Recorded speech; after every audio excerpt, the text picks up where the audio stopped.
Di jurusan teknik mesin sendiri tuh ada berapa guru sih mas? Kurang lebih 10 ada. 10 guru mas? Iya, Banyak banget ya. ambil dua-duanya. Kalau bisa kuliah sambil kerja, kenapa tidak? Eh, sangat pekerja keras ya. Terus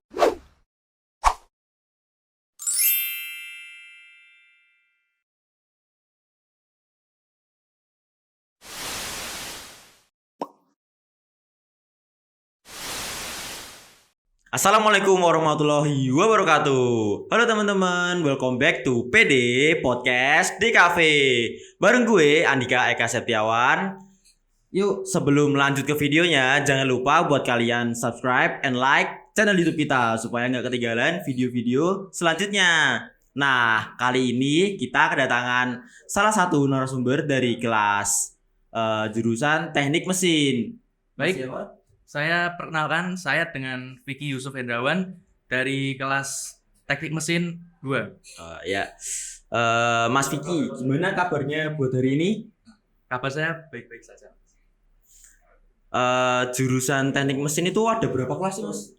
Untuk yang angkatan saya sekarang itu ada 2 kelas. Dua kelas. Untuk adik kelas itu sepertinya juga 2 kelas. Kita lanjut ke isi podcast kali ini. Yang pertama dari Mas Vicky sendiri tuh alasan Mas Vicky buat masuk ke jurusan teknik mesin itu apa Mas? Sebenarnya ya, saat saya SMP itu setelah lulus, saya jujur bingung waktu itu mau pilih SMA atau SMK. Nah, waktu itu saya berpikir ke depannya saya ingin bekerja dan juga melanjutkan kuliah. Jadi, saya lebih memilih SMK ya, karena SMK itu lebih banyak praktek daripada teorinya. Nah, untuk kenapa saya milih jurusan teknik mesin, sebenarnya saya waktu itu mempunyai kesalahan persepsi. Saya kira teknik mesin dulu itu seperti memperbaiki televisi dan lain-lain yang berhubungan dengan perbaikan-perbaikan. Tapi kenyataannya itu seperti pengolahan logam. Penggunaan logam Mas. Buat di jurusan teknik mesin sendiri tuh ada berapa guru sih Mas? Kurang lebih 10 ada. 10 guru Mas. Iya. Banyak banget ya. Terus namanya siapa aja dan juga mengajarkan apa aja gitu. Yang pertama itu ada ketua jurusan, namanya Bapak Isa Ismail. Beliau lebih condong ke gambar teknik sama CNC. Yang kedua ada Bapak Saifuddin, Ahmad Saifuddin. Beliau mengajar juga di gambar teknik mesin khususnya. Selanjutnya itu ada Bapak Arif, itu juga mengajar di bidang teknik mesin, gambar teknik mesin.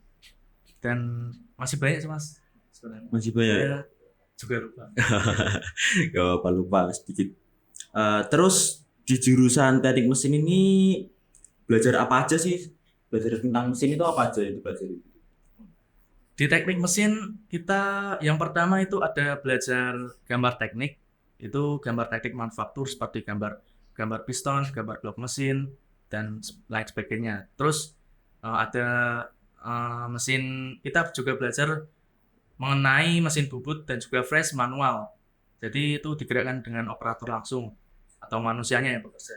Terus selanjutnya yang baru-baru ini kami belajar CNC milling dan bubut. Itu seperti robot. Jadi kita hanya memprogram, nanti kita serahkan pada mesin. Jadi mesin yang bekerja. Kita cuma memantau apakah program itu benar dan menunggu hasilnya saja. Terus kalau di dalam pembelajaran teknik mesin ini yang Mas sukain itu apa? Saya lebih suka sama CNC kan. Sensor. Ya. Kan di setiap jurusan itu pasti ada fasilitas ya Mas ya, fasilitas yang disediain. Misalnya kayak animasi itu disediakan fasilitas dengan komputer-komputer yang prosesornya canggih gitu, bagus gitu. Kalau di jurusan teknik mesin itu apa sih yang disediain gitu Mas?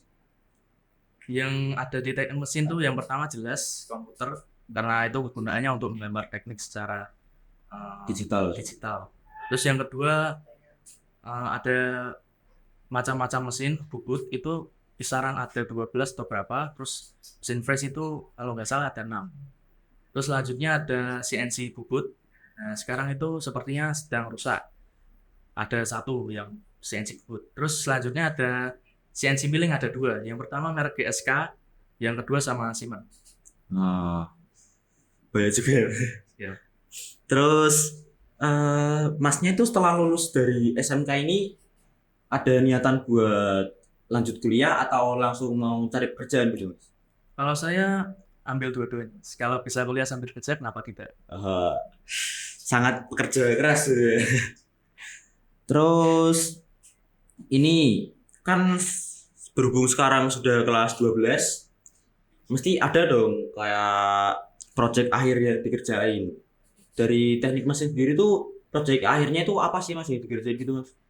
Maksudnya yang buat UKK atau bagaimana? Buat UKK, buat kelulusan gitu. Buat UKK, proyeknya itu masih dirahasiakan. Cuma yang untuk ujian akhir tuh kami disuruh membuat suatu produk yang bisa dijual.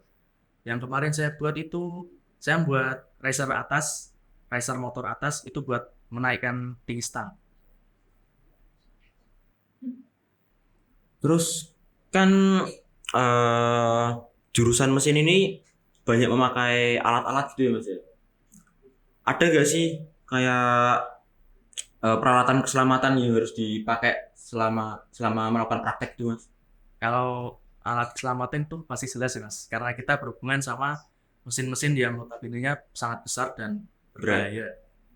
Misalnya saja kacamata, terus ada wear pack, kadang juga pakai sarung tangan, pakai tutup las juga kalau pas ngelas. Itu harus. Mas, buat masnya sendiri, apakah pernah nemuin kesulitan gitu waktu ngerjain projectnya?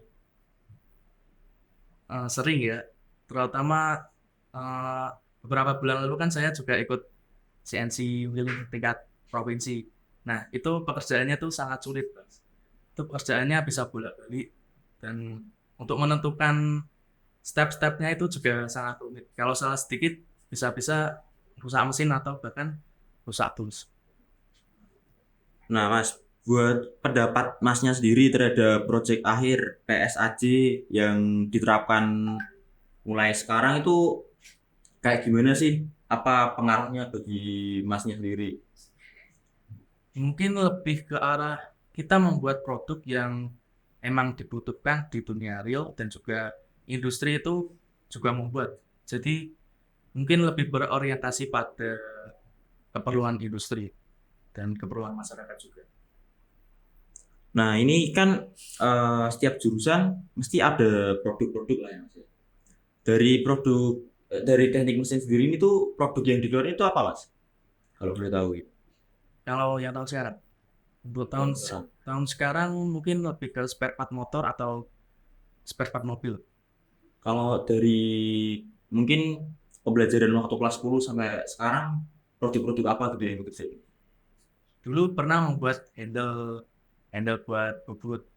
Jadi gini mas, proyek kami itu bisa dipakai untuk adik kelas. Jadi saling mengumpulkan adik kelas bisa buat untuk kita dan kita pun buat untuk adik kelas. Jadi saling Saling ada sinambung, hubungan timbal balik gitu ya.